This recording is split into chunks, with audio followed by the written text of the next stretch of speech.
It was the first storm of the season, and it came down like the sky was trying to drown us.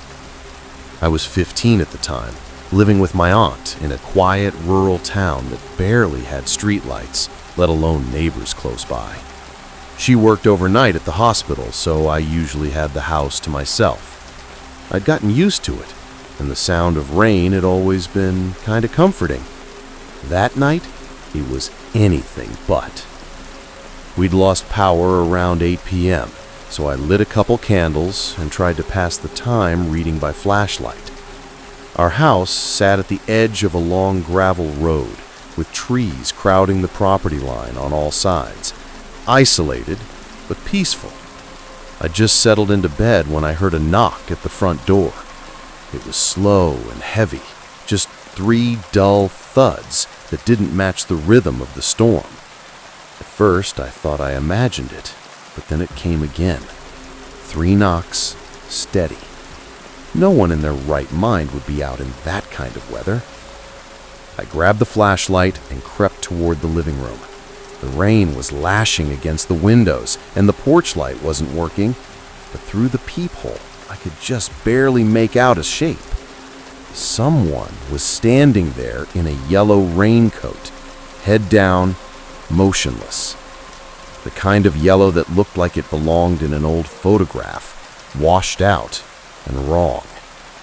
I hesitated, then called out through the door, asking who it was. No response. Just silence. Not even a breath. I stepped back, unsure what to do. Then came the knocking again. 3 deliberate thuds. I didn't open the door.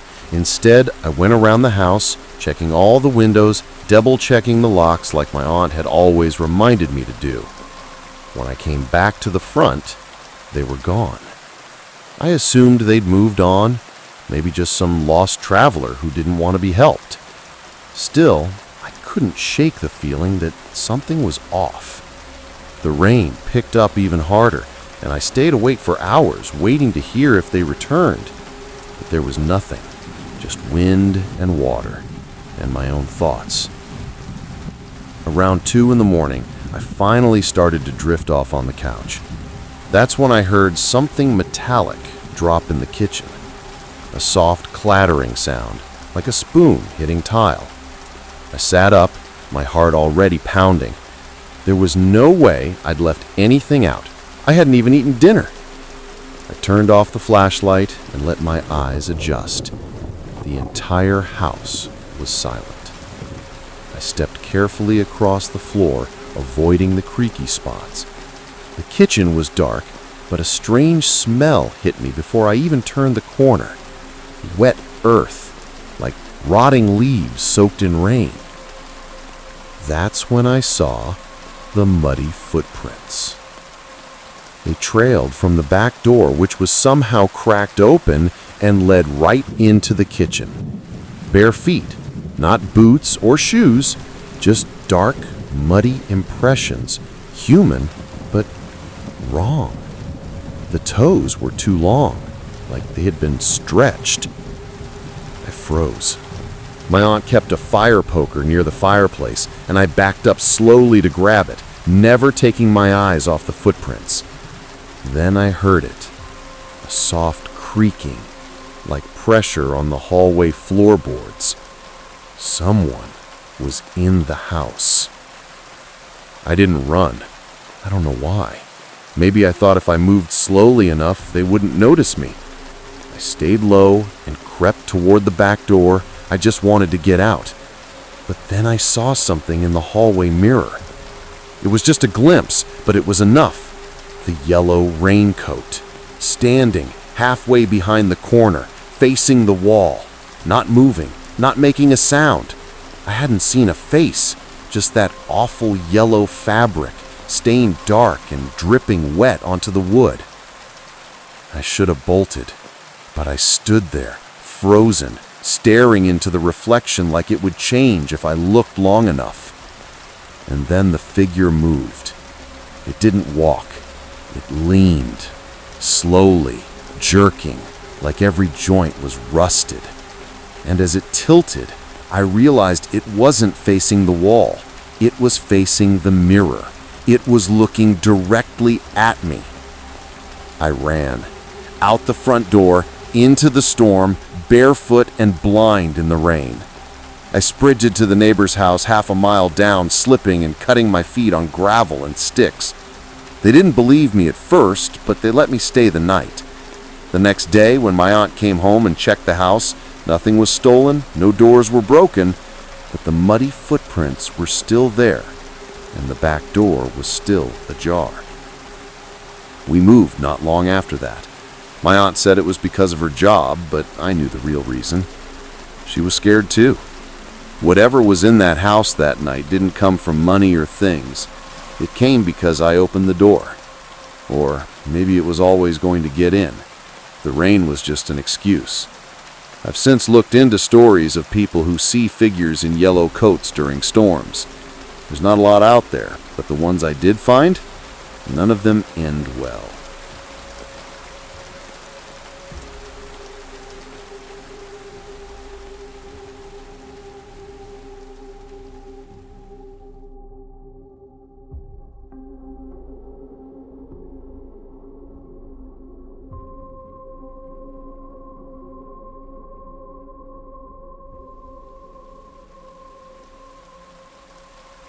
It happened last year in October, during one of those long weekends where the weather just refuses to let up. I'd gone to visit my cousin Liam, who lived in a quiet town about 2 hours outside the city. The kind of place where everyone knows each other, and most houses back into trees or open fields. It's peaceful, sure, but the kind of peace that makes you feel a little too exposed. That weekend was meant to be a break from my usual chaos, and I was honestly looking forward to it. Liam's house sat at the edge of a wooded area, and from his backyard, you could walk straight into the trees. It was the kind of place people romanticize until you realize how isolated it actually feels, especially at night. It had been pouring non-stop since Friday afternoon. Liam's parents were out of town, and it was just the two of us stuck inside. We spent most of Saturday playing video games, snacking, and talking about nothing in particular. At some point after dinner, the power flickered and then went out completely. Liam lit a few candles and pulled out his old battery-powered speaker. It was annoying at first, but the sound of the rain and the warm candlelight made the night oddly calming. By around 11, Liam was already half asleep on the couch. I wasn't tired yet, so I grabbed my hoodie and decided to step out onto the back porch. The rain had calmed to a steady rhythm, and I liked that. It was cold, but not freezing, and I stood there for a while just watching the trees sway in the wind. Everything looked silver under the clouds, washed out and almost unreal. That's when I saw it. Between two trees, maybe 30 feet into the woods, something moved. At first I figured it was just a branch falling or an animal. But it moved again, this time laterally, quickly, and very much upright. I narrowed my eyes and leaned forward, trying to make out what it was. The porch light barely reached that far, but I swear I saw a figure, just standing still between the trees. Not moving, not approaching, just there.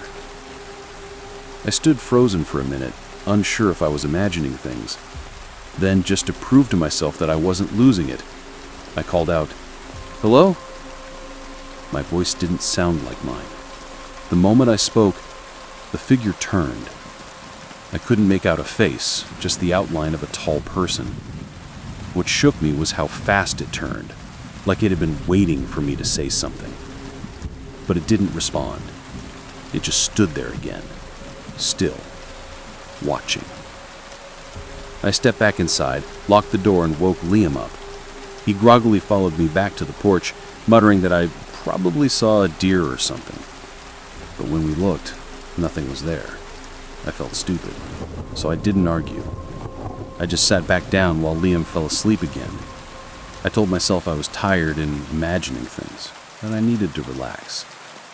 Eventually, I dozed off in the armchair. It couldn't have been more than an hour later when I woke up. The rain was heavier, slamming against the roof and waves.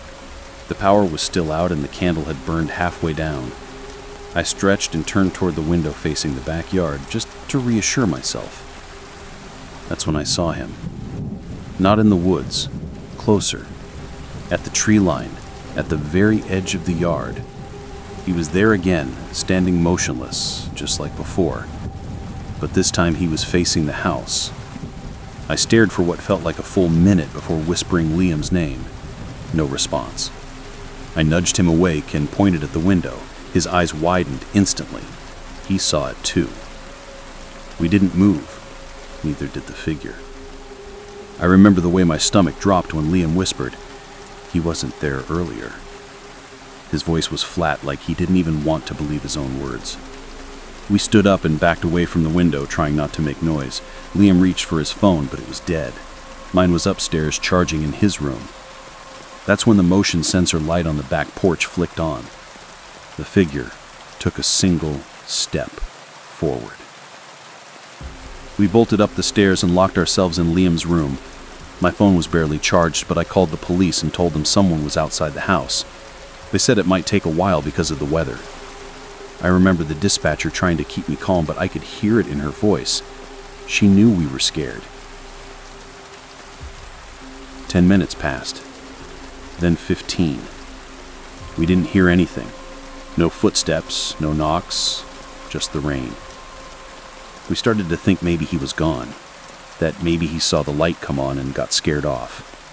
Liam and I took turns peeking through the blinds, but we didn't see anything.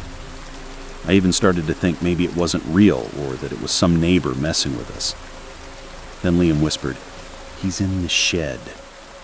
At the far corner of the backyard was a small storage shed. It was dark, but when the lightning flashed for a split second, Liam saw something inside. A shape, slightly crouched, staring out the tiny window. We didn't know how long he'd been there.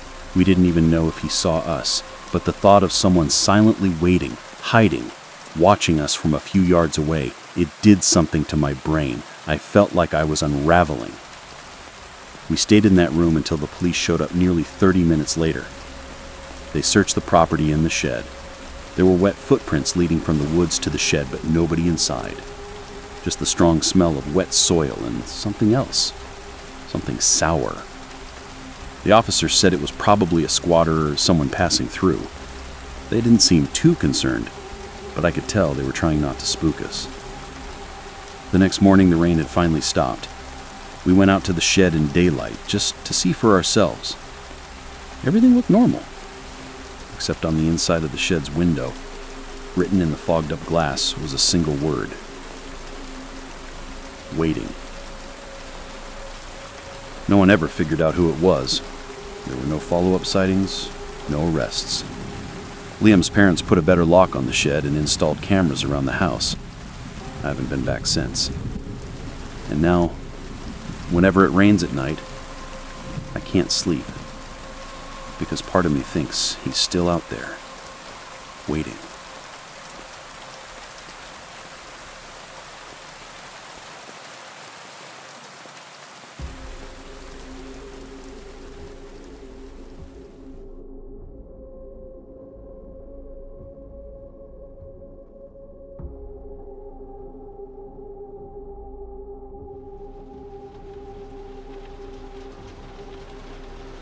I'm 26 now, but this happened when I was 22. I was driving home from my cousin's engagement party out in Cavite. The venue was far from the main roads, and by the time the rain started, I was already halfway through the back roads. No street lights, no other cars, and barely any signal. I don't drink, so I was completely sober, just tired. It was one of those nights where everything looked blurry no matter how much you blinked. Between the rain, the fog, and the pitch-black countryside, the road felt more like a tunnel than a highway. It was past 11 p.m. when I saw him, a man, soaking wet, standing right by the shoulder of the road. At first, I thought he was hitchhiking, but he didn't stick his thumb out. He was just standing there, looking straight at me. I slowed down, unsure of what to do, but the second my headlights hit his face, he smiled. And it wasn't a normal smile. It was too wide, too eager. I don't know what got into me, but I stopped the car. I cracked my window just enough to speak over the rain, and he leaned in like he was waiting for me. He asked if I could take him to the next gas station, said his bike broke down. I looked around, no bike, no bag, nothing but this man in a faded black hoodie and drenched jeans. Against every gut instinct I had, I said yes. I unlocked the doors and he got in the back seat. Not the front, the back. That should have been a red flag right there. He didn't say much as we started driving, just gave vague directions and stared out the window. The rain kept hammering the roof and the wipers barely helped. I kept checking the rearview mirror, but he wasn't doing anything, just sitting still, breathing slow. After maybe 10 minutes, he spoke again. He asked if I had passed the girl. I asked him what he meant. He said, "The girl in white, she's always out here. You didn't see her?" I shook my head. He chuckled. "She likes to stand near the big tree by the curve," he added. I didn't respond. I hadn't seen any girl. In fact, I hadn't seen anything but trees and endless road. As we approached a sharp curve, my headlights caught it. A huge, old tree split down the middle like it had been struck by lightning. I slowed down without thinking. There was someone standing beside it. I swear there was. A white dress, long hair. I couldn't see her face. I blinked and she was gone, just like that. I glanced in the mirror. The man in the back was grinning again, wider this time, like he'd just seen something funny. "Told you," he said. I didn't want to talk. My mouth felt dry, and the air inside the car was starting to feel thick, like breathing through a wet towel. The road stretched on darker now, like the storm had swallowed every last trace of moonlight. The man suddenly leaned forward, placing his hands on the back of my seat. "Do you believe in signs?" he asked. I tried to keep calm, said something like, "Yeah, I guess so." He said nothing for a while, just sat back and whispered something I could barely make out. I think it was, "Then why didn't you listen to yours?" My skin crawled. I tried not to react, but my hands gripped the wheel tighter. I asked him what he meant. He didn't answer. A few minutes later, he told me to stop the car. We weren't near any gas station, just a narrow patch of dirt and trees on both sides. "Here's fine," he said. "You sure?" I asked. He didn't reply, just opened the door and stepped out. I watched him disappear into the trees, not looking back once. I sat there for a few seconds, heart pounding, unsure if I should drive or call someone, but I had no signal. I locked the doors, shifted to drive, and floored it. About 10 minutes down the road, I saw lights in the distance, an actual gas station. I pulled in, parked near the convenience store, and just sat there catching my breath. The rain had slowed to a drizzle, and the silence was somehow worse. I went inside, grabbed a water, and asked the attendant if there were any mechanics nearby. He said the closest one was 2 towns over. I mentioned the man I picked up, said he claimed to break down out here. The guy looked confused. He said, "Nobody breaks down on this road, too far from anything. No one even walks out here." I described the man again, the black hoodie, the weird smile, the question about the girl. The attendant went pale. He said quietly, "You shouldn't stop for anyone out here." When I pressed him, he told me there had been stories about a hitchhiker who disappeared years ago, a guy who was found dead near the old lightning tree. Said he'd been hit in the head, dumped in a shallow ditch. They arrested someone, but the story never sat right. Since then, people say he still appears during storms, asking for rides. Sometimes he vanishes mid-drive. Other times, he just walks off into the trees. I didn't sleep that night. I couldn't. I kept seeing his smile in the mirror, the girl by the tree, the sound of rain tapping glass. I know what I saw. I know he was real. But part of me still wonders if he ever got out of the car at all. When I checked the back seat the next morning, there were no wet marks, no footprints, nothing. Just the faintest, smallest scratch on the inside of the window, like a fingernail lightly tracing the glass.